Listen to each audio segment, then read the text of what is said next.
I have 8:30, so we'll go ahead and get started. Pat, you want to do the roll call, please? Ms. Anderson? Thank you, Doug. Here. Mr. Hardeman? Here. Mr. Moore?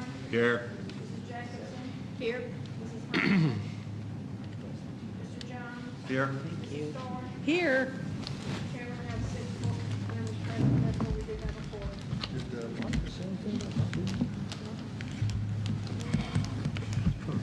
Okay. All right.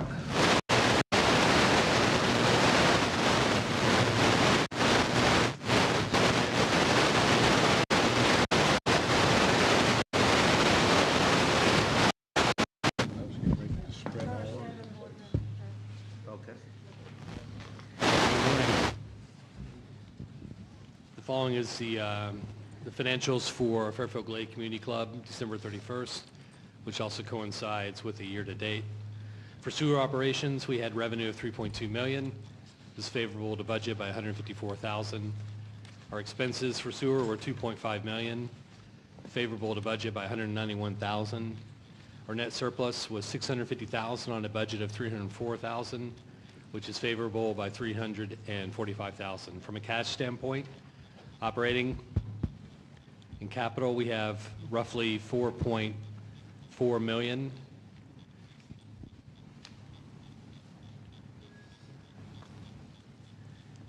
$4.53, excuse me. For POA and amenities, revenue, we had $22 million, which was unfavorable to budget by $1 million. Cost of sales were 2.4, which is unfavorable to budget by $64,000. Expenses were $20 million.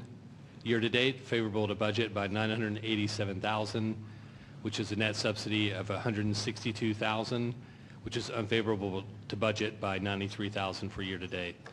From a cash standpoint in POA and amenities, we had capital of $5.2 million, operating cash of $1 million, and we have a capital reserve of 6.3, roughly 6.4 million.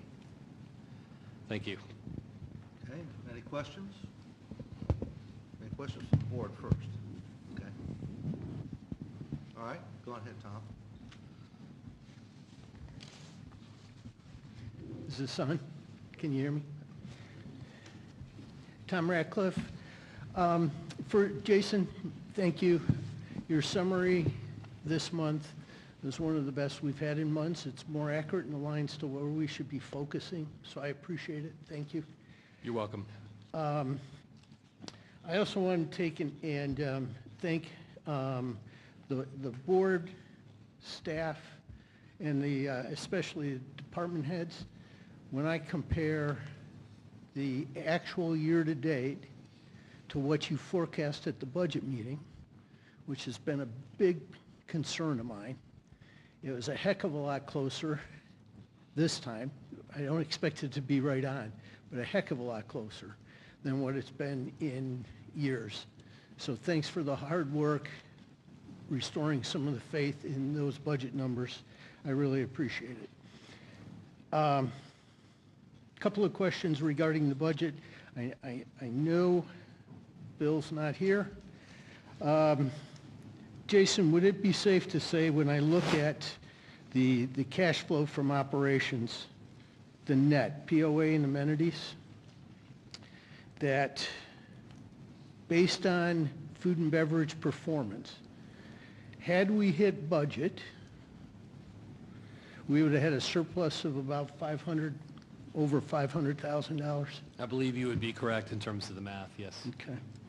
So consequently, when we look at the budget performance, and my overall question is, there's a $500,000 that, you know, if you apply our dues rates to it, roughly $1 in dues equals, what, 110, 130,000, I don't know, there's a big range.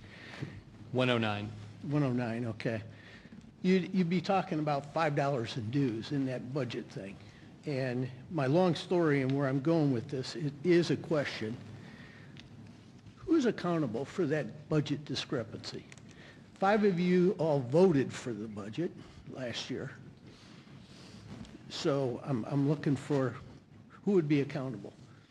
Well, accountability is going to be in several areas. The board is certainly accountable for what they approved. The Bobby Jones agreement makes them accountable for the performance against the budget, of which there are penalties in there. So it's a joint accountability. That's why, though, I would say very quickly, we spent a lot more time as a board on that budget this year for 2025. And that I appreciate. You hit one thing on the head, that the agreement does have some financial consequences to Bobby Jones. There are. That is reflected in these numbers? No? They're not reflected in those numbers, because we can't have that conversation with Bobby Jones Link by contract till the books close. Okay. So that agreement, or I'm sorry, that conversation will happen sometime in February, March timeframe, because that's when we close the books. That makes sense. And for the board and Greg specifically, where I'm going with this is I'm thinking ahead. So I'm thinking way down when Druid comes on board. This board, the boards, not this board, the boards have made it real clear that the community has to support Druid. It's true. Okay? Yeah. I don't want us coming back in the future. Hopefully, we're never going to be talking about it. But I don't want it coming back saying, we didn't hit financial targets because the community didn't support it. I want a clear understanding what that looks like moving forward. Meaning, when there's a budget made up, there's accountability for Bobby Jones in terms of what they generate. You're going to put accountability on us for supporting it, on and on and on. I hope you get my point. Okay. Thank you. Any other questions? Hearing none? I have We'll go- one comment, if you don't mind. Yeah, go ahead. Nico, in reference to your question earlier, I'm getting an email response, which I will discuss with you as soon as I get it. Thank you. Yep. Why don't you go ahead and say what the question was, so everybody understands what was asked? So Nico this morning pointed out a discrepancy between the timeshare reported for golf and what is reported from the timeshare report, and which is lower, so we're finding out what the actual discrepancy is to get more clarity on the reporting. Okay. Major capital projects. Bruce Evans is going to talk to us about Druid. Good morning. Druid Hills, demo's 99.9% complete now. Architectural drawings have been received, been reviewed, and a small revision request has been presented by Bobby Jones Links. And so that's being looked at right now, trying to be worked into the plans. Once that's done, then the plans will be returned and reviewed, and if approved, then they will be final. At that point, I believe that I'm not quite sure what the process is. I'm trying to play catch-up. So I I can believe pick we're up going to there. start sending out packages for bid, for construction. So I think that's what the process is, but Yeah, so we've got the drawings back, like Bruce said, and please excuse Bruce, he just got a new job last week, so he's kind of drinking from a fire hose here, and one of the jobs he got was being on the Druid Hill Steering Committee, so we've had one meeting, and I'm sure that after that, your head was swimming a little bit, so we'll try to help you out a little bit this time. Thanks. But sorry, you're on your own next time, how's thanks. that? I'll have it under control I next know you time, will. so. So the drawings are back. There was a request from Bobby Jones Links as they looked at the food and beverage area to move some things around so that'd be much more efficient for staff. And also there was a place where it's just a little bit safer keeping dirty water away from the food prep area. And also there were some doors that were going one way and now we want them to go both ways so waiters can get in and out a little bit easier. So they're really minor revisions. Those were the only revisions that I know of that were turned in.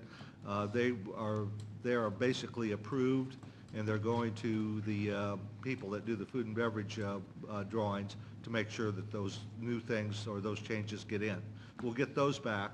Then the next step will be the steering committee will meet and we'll go through all of that, and then we'll start letting through J&G, who's our general contractor, through them RFPs out to the various disciplines that are going to build or do electric, or going to do the plumbing, or going to do the food service, all of those different disciplines. So we hope that we get those out here in the next 4 to 6 weeks roughly. We'll get them back, then J&G will help sort through and get to us what they think are the right bids to take. We're multi-bidding all these, so that's what's going to take a little while. That leads us to really where we hope that construction will start sometime in very late April, early May. That's a pushback of about a month, half a month, something like that from what we originally thought. But because we have to go through the process of doing the RFPs, and we are going to do that, and getting competitive bids, it's going to take us a few weeks longer just to go through all of that, okay? So that's where we are. Thank you. Good job, Bruce. One other major project, and that's the lake desilting. Oh, So yeah. desilting started sometime around December 15th, and to date, or through the end of December, they started on Lake Glastonbury. And so they had desilted just under 1,000 yards. Lake Glastonbury they're planning on desilting up to 4,300 out of Glastonbury. And when that's complete, they'll move over. They'll either do private docks or they'll move over to Catherine. Catherine is the next scheduled lake, and that's a few more yards over there, some 7,000. So with the weather, everything has been slow. You can't dredge when it's 0 degrees out. So it's been delayed somewhat, but hopefully the weather breaks and they'll get at it. So any questions on that? Yeah, any questions? Yeah, I was just going to ask that, Bruce, that, I don't think we're done with our cold weather yet anyway, so do we anticipate additional delays with it, or have they? They don't really know. I've asked for Yeah. a schedule, and they can't give me a schedule because it's all weather dependent, Bruce. So Okay. they're desilting whenever possible, and they take every other weekend and go home, and then they're back. And so they're here. They'll dredge they'll desilt on Saturday if the weather's nice. Every opportunity they're getting right now, they're desilting. So Okay, it's just we don't weather. know if this will impact the overall cost of this project, do we? I don't think it's going to, because we're paying by the yard. We So- are anyway. Yes, we're paying by the yard. Thank you. So it should not affect the overall cost at all. Any other questions? Come on up. We can't hear you Thanks. otherwise. Ted? Stay there, it's fine, 'cause you're going to add some questions. Ted Landers, just a quick question. The last time we did desilting, they put it back with the old leaf dump, and it ended up going into the creek, and we got in trouble with TDAT, and that caused it to close down. Where are we safely putting the silt this time, so we don't run into issues with TDAT? So we signed a contract with Cumberland Composting. Cumberland Composting has set aside an area that will handle 15,000 yards of silting material. TDEC approved site, and so we should have no issues at all. You're welcome. Any other questions on any major projects? All right.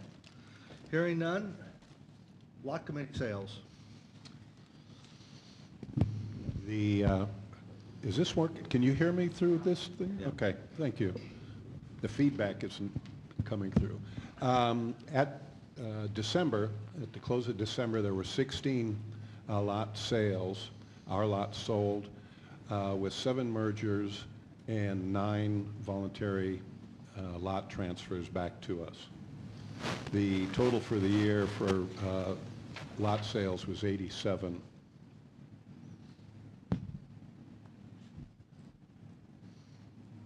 Any questions? Any member comments?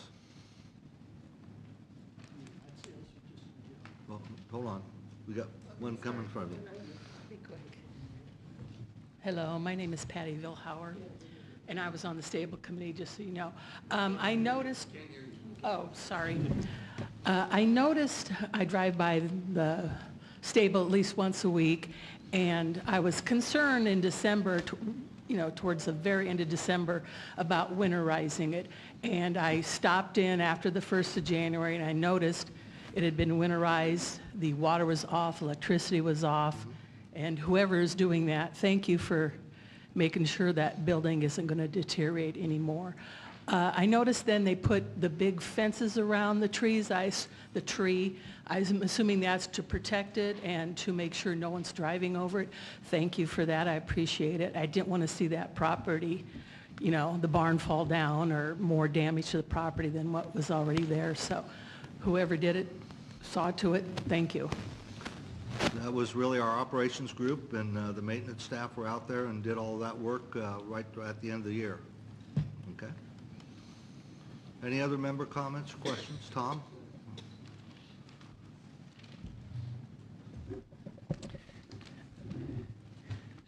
So, first of all, as we move forward, the reserve study spreadsheet, since now we've got basically December behind us, we know what our budget is for 2025. We said we were going to roll that spreadsheet moving forward. When would that be accomplished? When that spreadsheet that we have posted under the reserve study? Well, that's how we got our budget. I mean, we put the projects in that we felt needed to be done in 2025. So it's in the budget now. We haven't experienced a car coming in because it just started January for what those projects are going to be. But we also put some contingency money in this year that's not allocated to a particular project, because what we really want to make sure of is what happened over at over at Stonehenge at the end of the year doesn't happen again in 2025, 2025, because if you remember, we had a dishwasher that broke. It caused a lot of damage, and that was not a project that had been funded. So we're setting aside some funds that will be managed to take care of those kinds of emergencies. And those emergencies, of course, will come back in here so that everybody knows what they were. But we can't tell you what they are today because we don't have any, okay? But the other projects that are part of the reserve study and other major projects, they are a part of our 2025 budget. Okay, so the revenue piece of that, thinking of the spreadsheet again, we have the costs. Yeah. And then we have the revenue. Right. You're So- talking about the 10-year plan now, right? Yes. Okay. So the revenue is probably changed from 2024, because we have pretty actual results now. Well, but And our- again, we don't change any of that reporting until we close the books. Okay. Okay, Because we only want to do that adjustment once. We don't want to do it 2 or 3 times, especially after the year. For most people, they look at December 31st and say the year's over. okay, Well, as you know, financially, it's not over till the auditors say you can close the books. right, So that's the numbers we're going to have when we update all that. okay. And we're not going to add the, so 2024 dropped off, because we said it was going to be rolling. So 2024 dropped off, now we got 2030, whatever. That's not on that spreadsheet now. That should be added on. My point is, we got 70.5 million, we got the revenue projections, but that's going to keep rolling and changing so we can see it. And I'm just looking for when we're going to see that. Probably you're telling me probably March when the books It'll probably be close or March, whatever. something like that. Okay, Yeah, Okay. it'll be part of our planning process, but the soonest that could ever even be put together would be around March or so. okay. All right, okay. Just, and my concern in taking and seeing it is there's been concern by members about the 52% and how that's going to look as we Well, move it's forward. outlined on the 10-year plan. I understand. And until we know different things, it's going to stay just like that. Okay. So as Scott said, part of the planning and the budgeting process for 2026, which we believe will start sooner rather than later, will be putting up all of those numbers in terms of where the projections now are, both from the year-end 2024 results and then also anticipating what the 10-year plan will look like with one more year added onto it. Okay. Okay? Thank you for that. As we got the update on Druid Hills, and we're going to go to bid and get the dollars, has the board considered, once we get the final bid and have that kind of locked down, we're ready to start, that there's going to be, and maybe it's already in place and we don't see it as members, a month-by-month cash flow as it relates to our major capital projects. And what I'm referring to is, as Druid starts, we're going to have monthly expenditures on Druid. We're going to start drawing down the capital reserve, I assume. I don't know that for sure. But to plan out our cash needs month by month, and what I'm specifically getting at is, are we going to reach a point where we're going to have to start drawing on our line of credit? Druid is just going to be one of those projects that we see coming on. So in other words, what's that monthly cash flow going to look like? Are we going to reach a point where we're going to have to draw on our line of credit? Well, those are the questions that the board really has to answer for itself first. Right. But I do think the plan is that we're going to show very different project reporting than what we have in the past. From the standpoint, there's two things you report on in projects. Certainly one is the financial condition of the project, but the other one is the progress. Sure. I mean, you can spend a whole lot of money in February, and if you're not making the necessary progress on the project, you are not going to recover your timelines. So we're working with Bruce's group, the project management group. We're working with finance, and we're going to come up with a way of reporting progress on projects that makes more sense than what we've done in the past. And the thing about that is that that's where we're going to get a better idea what the cash flow is going to look like, and that'll answer the question about when we think we need to go out and draw on the loan. But the loans that we're talking about right now, we've not signed any papers, it's all discussion. They would be drawdown loans. They wouldn't be, you have to take all of it at once. We wouldn't want to do that. Right. Okay? Can I just add? Yeah, sure. On all major projects, Tom, I want to see consistent on each major project, that what the project's doing, high level, what are the deliverables that we're expecting? Is the project on time? Is it on budget? And are they delivering it with the quality that we expected?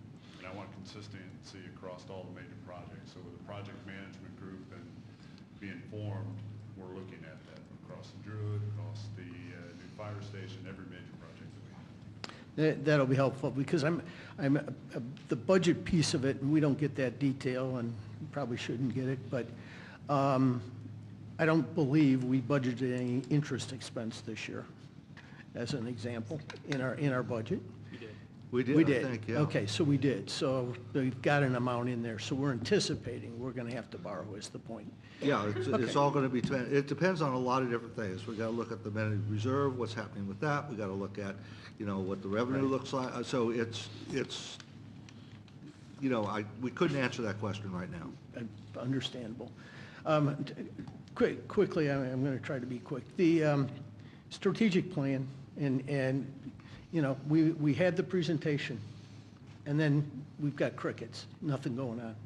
And I understand, there's been a lot going on, but if we can get an update, because there was I took away that we should have some very specific deliverables, because there were holes. We heard members making the comments about the holes in the plan. So I'll give you an update. Scott Okay, should so give an update. you're right. We've got a very large, comprehensive strategic plan with a lot of things. So the next step to that is breaking that down into specific initiatives, prioritizing those things, and then developing a roadmap as to what that looks like.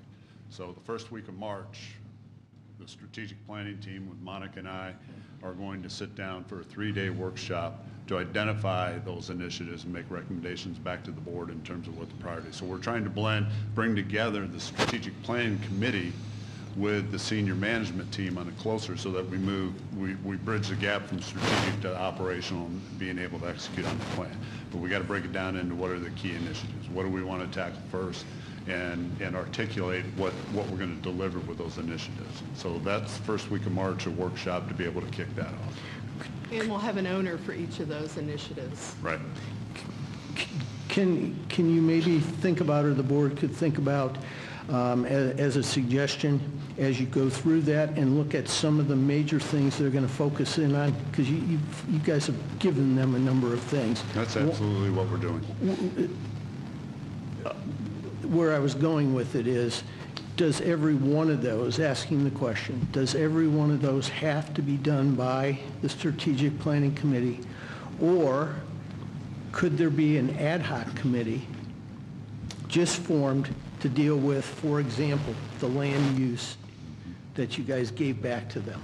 So when we package each one of those initiatives down and we prioritize them, the first thing we have to do is ask what types of resource experience do we need to be able to execute on that initiative. There's going to be things that we have in-house, the resources to be able to do it. As we've talked with major projects and with these initiatives, community input, getting an ad hoc steering committee on these initiatives to help with that. And that sometimes we may not have the expertise or the resources to do that, so we're going to have conversations on how do we obtain that. Do we go outside? Do we have experience in the community? But it's important to block out, to identify what those initiatives are, right. And then we're going to have to identify where we get the resources and how do we approach delivering on that initiative. Very good, thank you. Last piece, and I've mentioned this before, but I'm going to ask again. There's a number of comments in Jason's report related to savings because of open positions and so forth. It'd be nice to know those. Again, how many do we have? How many, let's quantify them. If they've been going on for months or, just days, so you get some kind of idea of, if they've been going on for 9 months, there's a lot of questions that I would ask if it's taking that long. The board is getting the HR report this afternoon on all of that. Maybe we could get an overview and not, we don't need the specifics, but an overview. There's no problem with that. In the past, we've done some of that, so there's no problem with that. And maybe tying it into one of the pieces that I called in the strategic plan, which was being the employer of choice. If we're having issues, what are we doing to address that, as I'm calling it, the employer of choice? Agreed. Thank you. Thank you.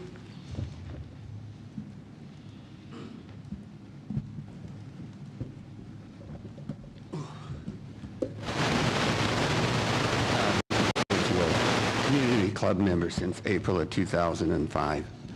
At the last month's board meeting, December board meeting, the board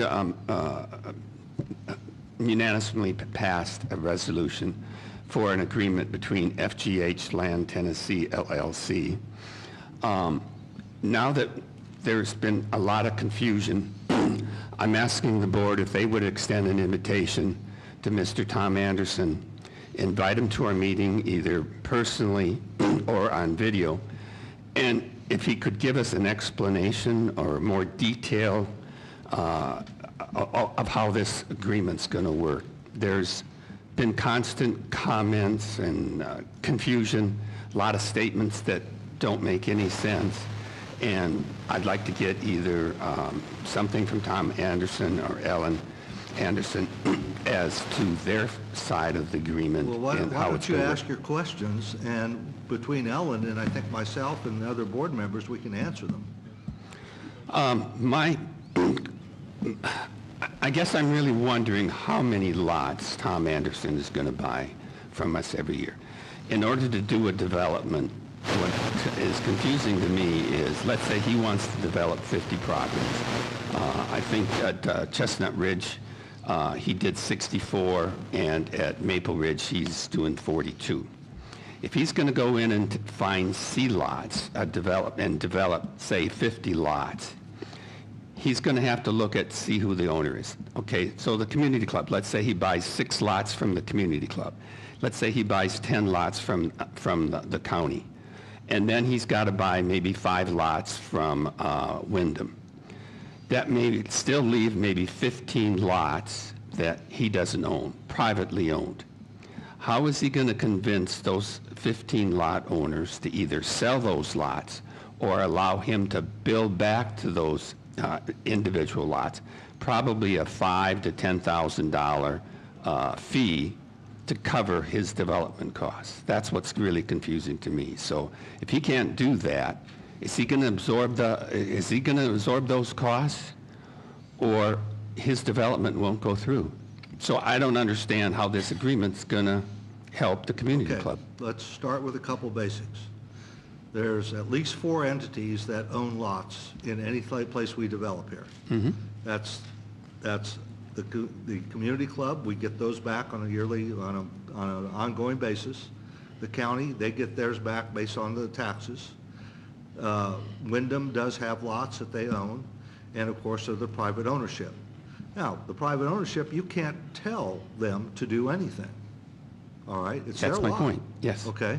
So there's going to have to be a conversation that's going to have to happen, probably, not probably, but between Tom and or I should say the developers, the declarant, and that person, because things, when things like sewer comes through, things like when that type of thing comes through, there are going to be assessments. And if people have no desire to ever build on that lot, this happens quite oftentimes when we put in sewer, and you have people that have been sitting there for 20, 30 years and never have thought about building on that lot. Now that they hear, well, your assessment's going to go up, they do one of two things. Either they get interested in building it there, number one, or number two, they say, I don't want any part of this lot, take it back. So there'll be some of that is going to go on, but it's up to the individual private owner what they do with their lot. There's nothing that the community, or as far as that goes, the declarant can do to require them to do anything with their lot. They own it. As long as they pay their fees and their assessments, they continue to own it. Now, does that get in the way possibly of getting the development that we think? Quite possibly it could. But I do think that, you know, people will take a look at, well, this is what I have in the lot right now. Things are happening, and that's going to increase because not only will they get the assessments like for sewer going through, but they'll also get the raise in the tier, and that's going to be a higher assessment per month. So people are going to have to, I think reasonable people will say, I need to make a decision what I want to do longer term. If I want to build on the lot, then I want to keep it. If I don't, then they won't. But I would expect that one of the things that that would be contemplated is that because Tom, or the declarant I should say, really wants as many lots in this pile as we can, is to do what he can to try to encourage people to sell the lots to him if they want to get out of them. So those conversations will be ongoing because I can't tell you what the outcome is going to be for every one of them because it's a conversation that he's going to have with a lot of people. It's conversations that we're going to have with a lot of people because people will come back to us at this time and they'll say, oh, you're getting serious? I don't want the lot anymore. We have a number of lots, especially in these areas that have been held for a long time, that they've been deeded now to sons, daughters, aunts, uncles, cousins, whoever. And many of them, or I shouldn't say many of them, some of them may not even know they own a lot here. Now, they get a pretty good idea when they get their assessments, and typically if they pay the assessments, they know. But we got a number of people that don't, and then they eventually get to the county. So all of that is in play. I'm not going to deny that there's going to be issues with that, because there will be. But those conversations are going to be one-on-one almost with private owners. For the county, for us, for Winthrop, they're a little bit easier. You know, we don't want to be in the lot business. We want to get out of that. And I remember a couple of you telling me when I first got on the board, those assets are not earning you anything. And they aren't. So we're trying to do something to get those assets off our books and start paying into the till. Okay? So that's what I can tell you now. I don't know, Ellen, if you want to add anything to it. Yeah, we've started looking at certain development areas that we would want to develop in what we call the south of Fairfield Glade. So we have started sending letters to private owners, and we've heard back from maybe like 50% of them, you know, half of them maybe they don't even get our letter because all we're legally allowed to do is send them a letter to the address that's listed with their lot. So we're definitely interested in buying the lots from them should they want us to sell. We also are interested in figuring out a way that we can get reimbursed for putting that in on those lots. But we do let them know that should we go in there, it will become an A lot, you know, if they want to sell it to us now, if they want to see if they can like reap the benefits and sell it for a higher price after we go in and put all of the infrastructure, sort of trying to like explain to them on a deeper level what they could do with their lot than what other people have previously sent them letters in the past. And I guess another answer to your question, like a simple solution, if there's maybe 3 lots we don't own, you could just aggregate that cost to the cost of all the lots on the road to make sure that we're reimbursed for the infrastructure, if that makes sense. Are you working on an agreement with Cumberland County and Windham, or do you already have those? Yes, we have an agreement with Wyndham on the A and B lots, but we're working on one for the C lots, similar to the one with the club, and we're working with the club and the county together to work on getting the county lots that we want in certain areas.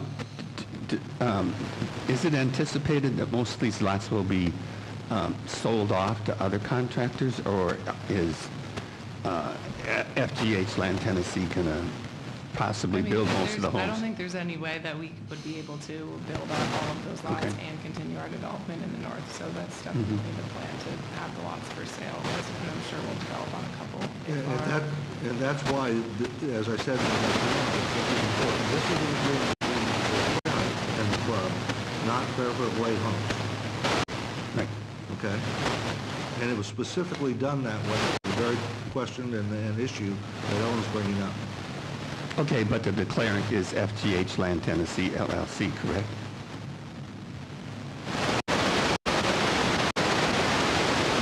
I don't know if my dad has the rights or the business has the rights, I'd have to check. Okay. Because everything I've read, FGH Land Tennessee bought out the lots from Wyndham. We haven't bought out any lots from Wyndham, but we The bought transfer of rights. previous property was through FGH Land Tennessee. Yes, And most people just say Tom Anderson. yes. And it's technically FGH, right? Land, not homes. It's two separate businesses. Um, The well, realty company is not the same as That- the land company. right. FGH Land Tennessee is the declarant, overriding business. Yes, but And that's different than the homes business. the Glade Homes. Yes, Yes, I understand that. it's two different Okay. entities. Okay, thank you very much, Ellen. Was it cold in New York? It's just as cold as here, actually. So I'm not getting any warmer this. Thank you for showing up. Did that get all your Yep, questions that answered? that Okay. answers it pretty All much. right. Thanks. Ted?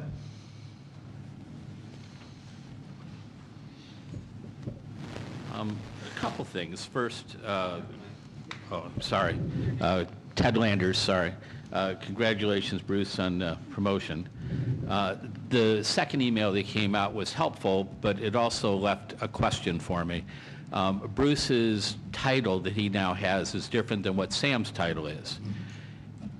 And Bruce, are you in charge of the ACC as well, or not? So, I'm sorry, it was just hard to interpret exactly what it said, because it used terms that I'm not familiar with in describing the association's divisions. so years ago, there used to be a Department of Public Works. Each department, including sewer, had a superintendent, not a director. Tim Martin was the last individual to hold that position, and when he left, Bob Weber restructured the organization and made me a director over sewer, Sam a director over ACC, community maintenance, roads and bridges, and marinas. And now that Sam has moved on to Tansy, they saw a quick way to backfill that void by recreating the position of Public Works. And so I will oversee the wastewater plant with the superintendent down there taking care of daily duties, oversee the community maintenance, oversee roads and bridges and marinas, as well as ACC. So, yes, sir. So, does that answer your questions? Bruce, what's that title? King of the Glade? That's it. Is that was it? All right. Thank you. So that answers the one question. Thank you. The second thing I have is just, I've noticed that there's projects that are going on here, but I'm not seeing motions that are made for them, and they certainly exceed $25,000. And I'm wondering why we're not seeing motions for them. What are you talking about? Well, particularly on Stonehenge number 5, complete redo of the restroom facility. Now, there was a complete tear out of it. It was new concrete base. The structure itself going up. That's certainly more than 25K, and I don't remember that there was a motion to do anything with that restroom. You have any- I don't recall. Pardon me? I don't recall if we had a motion. Well, I think what happened, and I'll have to check this out, okay? I think it was really covered underneath an emergency repair because the restrooms were not working. And so we had to do something different. But that's a question really for Bill, and I'll make sure that we get it answered, okay? But again, I understand it's an emergency repair, but then at the next board meeting, it ought to come up and there should be a motion. I'm not disagreeing. I need to find out. I don't even have an idea what the cost of that was. Okay. So I need to find out from Bill about why we did what we did, and then we'll report back. And the second thing is the Stonehenge Grill dishwasher, the mold retardation, or whatever you want to call it, remediation, thank you. And there was no motion for that either. That one I do believe we did make a motion on. I'll have to check that out, but I think we did. But number two, there was no question that had to be fixed. No, and again, I have no problem with the fact it's being done. It's just there ought to be a reporting back into the minutes so that we have that. And then, was there a motion to approve the dredging? That's part of our budget. Okay, well, you have a lot of stuff that's in the budget, but you still approve stuff. Desilting is something we do on a regular basis. Yeah, Bruce, you want to? That's a carryover from 2024, and there was a car presented for that. Yes. There was a car number issued to the desilting. It just, those are my concerns, is that we're doing projects, but I'm not seeing the motions coming through. And again, I understand if things need to get taken care of immediately, no issue with any of that. I'd just like to see a report later on it for a motion. Thank you. Okay, that's fair. Any other comments? Congratulations to Bruce, by the way.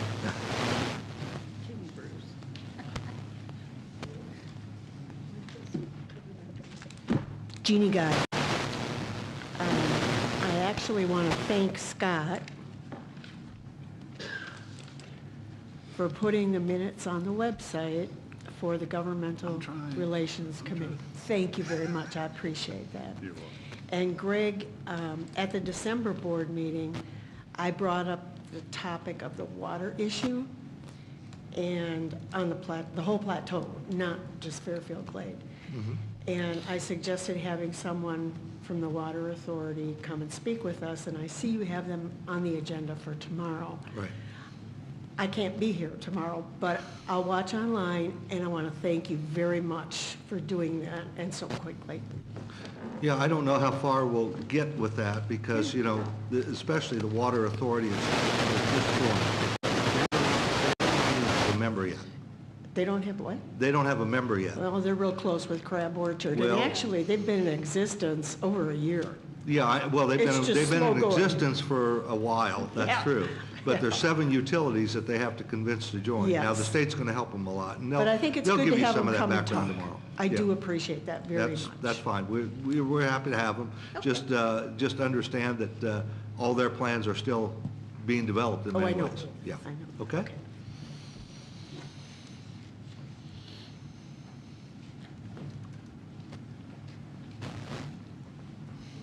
Good morning. Morning. I'm Polly Dykstra. I just have a quick question, and it really was for Bill Ward, but I see he's not here today, but I'm just going to ask it anyway. At the December board meeting, he announced that he was talking with a guy from Fall Creek Falls Stables about leasing these stables. And then another one of the stables committee stood up and said that there were 3 other potential lessees that were interested and had not been talked to. And he said, if you get me the contact information, I will contact each one of those. And I'm just wondering, I know that she sent him the contact information. Do you all know if he's spoken with any of them? Yeah, I can give you an update on that. Actually, Bill and I had scheduled to go out and meet with the one person that had talked to us and actually had visited the stables area by the end of the year. The first time we had the schedule, it snowed. So we couldn't get over to where we were trying to get. And then we rescheduled it, and that person's family, all of them were sick. So they had to cancel that time. So we're still in the process of that. Bill is out of pocket for a while. And so until he gets back, we're not going to do anything. But we have plans to set up meetings with that person. The other 2 of the other 3 I know were contacted by Bill. because I talked to him about that. But I can't tell you anything more than other than they were talked to and where they're going, or what's going on with that other than just that. But he did talk to more than just the Yes. guy from Fall Creek Falls? Yes. Okay. Yep. All Yep. right, well, thank you, that's all I needed. Okay, all righty. Anything else? Any other board member comments? Hearing none? Is there a motion? Motion to adjourn. Is there a second? I second. Okay, all those in favor? Aye. Opposed? Thank all of you for showing up. I know this is a cool day, and I'm glad that you were here. Thank you.